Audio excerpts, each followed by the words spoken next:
Сега го повикувам Ѓорги Тасев од Сдружение на граѓани Новус да ни зборува за независноста и објективноста на правосудството во општина Струмица согласно поглавје 23.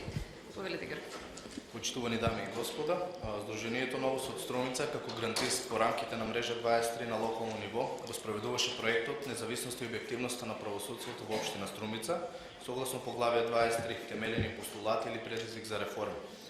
Проектот траеше 6 месеци, период во кој ние направивме истражување со кое го испитавме мислењето на граѓаните во врска со независноста и објективноста на правосудството во општина Струмица, врз основа на претходно утврден репрезентативен примерок од 253 испитаници на ниво на општината.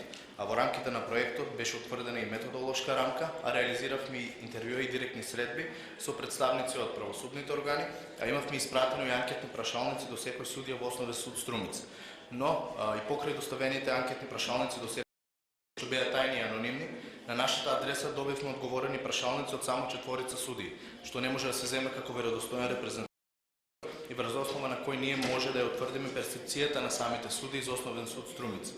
Со тоа може би се покажува колку судиите самите се сметаат дека се независни и објективни и може би во некои други времења ќе одговорат на ваква анкета. Од спроведениот проект анализи и истражувања, ние тимот од Сдружението Новус ги сумиравме следните заклучоци.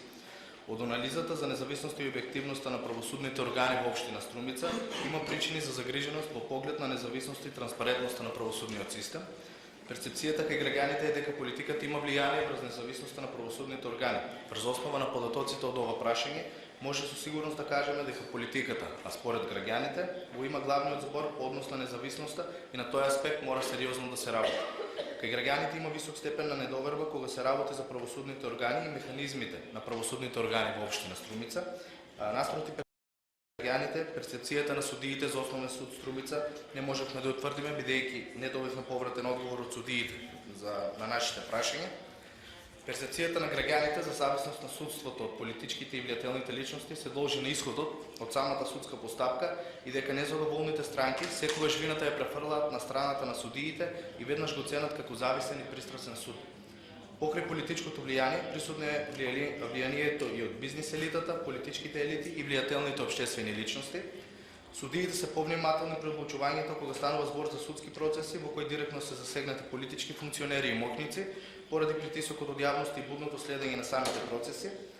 Генерално, делот од судскиот буџет кој се издвојува за Основен суд Струмица е доста мал и предизвикува импликации врз независноста на самиот суд. Дури 50% од испитаните граѓани не се запознаени со работата на судот. Роковите за објавување и донесување на пресудите од страна на Основен суд Струмица се почитуваат, а исто така тие во позначителен дел се законити и правилни. Порано постоело инцидентно влијание, вклучително и партиско, но сега Основен суд Струмица се движи во насока на задоволствување на принципот на независност.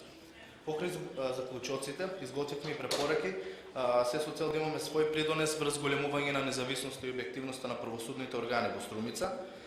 Судот треба доследно да ги применува и европските и тематските определби за независно судство, како и гаранцијата за човекови права. Акцент треба да се стави на независната положба на судијата, колку е тој послободен и независен, толку тоа доведува и до независно судство.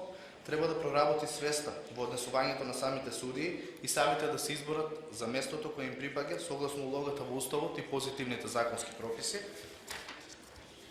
Да имаме поголема вклученост на јавноста во судските процеси, кој ќе допринесе до поголема контрола во работата на судовите, а тоа ќе влие врз неговата независност, целосна примена на постојните критериуми кои возможуваат квалитет во изборот и напредувањето на судиите и восстановување на дополнителни критериуми за остварување на целите за пристрасно судство. Судиите самостојно да градат рейтинг на независен судија, за да има повеќе средства за работа на судовите, опција е на платата од паричните казни и паушалот кои ги покриваат дупките и недостатоците во финансиското функционирање во работата на судот. Академијата за суди и јавни обвинители да формира оделение на подрачјата на апелационите судови во внатрешноста на државата и со тоа би се скратиле непотребните трошоци. Потребна е подкрепа на судството од страна на законодавната и извршната власт, а не и мешање во независноста. Сдружението на судии треба да има поактивна улога, посебно за заштитата на самата функција на судиите покрај правата. Значи тоа беа препораките и заклучоците кои што ги имавме сработено тимот од Сдружението Новус. Ви благодарам за вниманието. Многу благодарам, Ѓорги, за концизното излагање.